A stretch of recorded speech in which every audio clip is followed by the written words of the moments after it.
and we'll get you a mic. Again, we'll start with questions from the room, and then after those are finished, we'll do questions from the Zoom. If you have questions on the Zoom, use the raise your hand function, or just type your name and affiliation in the chat box.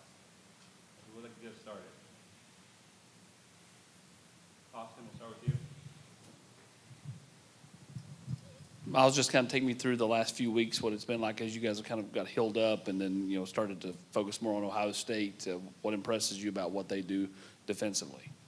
Yeah, main focus these past couple of weeks are getting our team healed up, getting our bodies right, and that's been vital for us defensively. They're a great defense. They're super sound. They got guys up front that have played together for a while now. They're a very sound defense, so we're just going to have to go out there and execute and be on top of our stuff. David? Miles, before you got here, what was your perception of this program from the outside, and how has that changed being in it for the time that you have?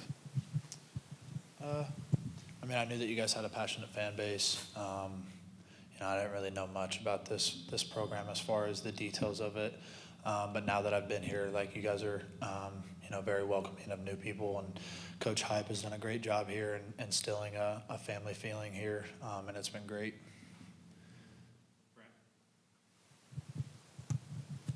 Miles, you're one of the guys on this roster that has playoff experience. There's not many of those. What's your advice to guys in the locker room about how to handle everything that happens with a game like this? Yeah, at this point in the season, all of your rosters are going to be super talented, both sides of the ball.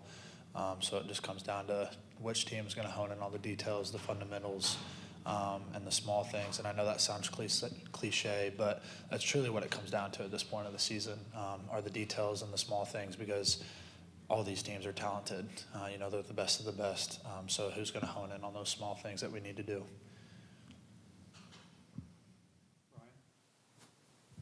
Obviously a 4-team playoff last year and a 12-team playoff this year. Does it feel any different going in? Can you tell that, there's a couple extra games in there, or is it kind of the same feeling going into the playoffs either way? No, honestly, I think it's great.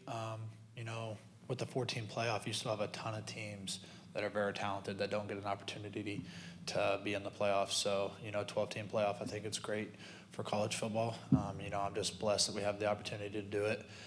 Doesn't really feel any different. It's just another week. You got to get ready to play a great team. Miles, obviously your past playoff games were at bowl sites. This one's going to be on the road. What are you guys as a team and have taken from playing on the road, playing at night this season that you're going to try to apply to this one? Yeah, like I mentioned earlier, the little things and the details, the more you hone in on the game plan and the more you know it, the easier it is to block out all distractions when it gets loud, when it gets rowdy. So, just honing in on that stuff, so when it does get loud and it does get rowdy, that, you can't get wrapped up in all that. Just focusing on what we need to do.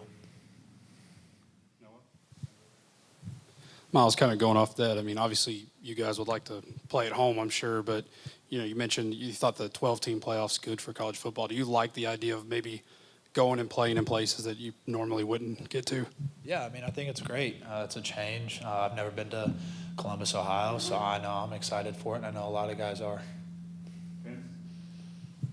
Miles Holden has played an awful lot, and both of you guys have been on the field an awful lot. Where have you seen him progress in his game in your tight end room?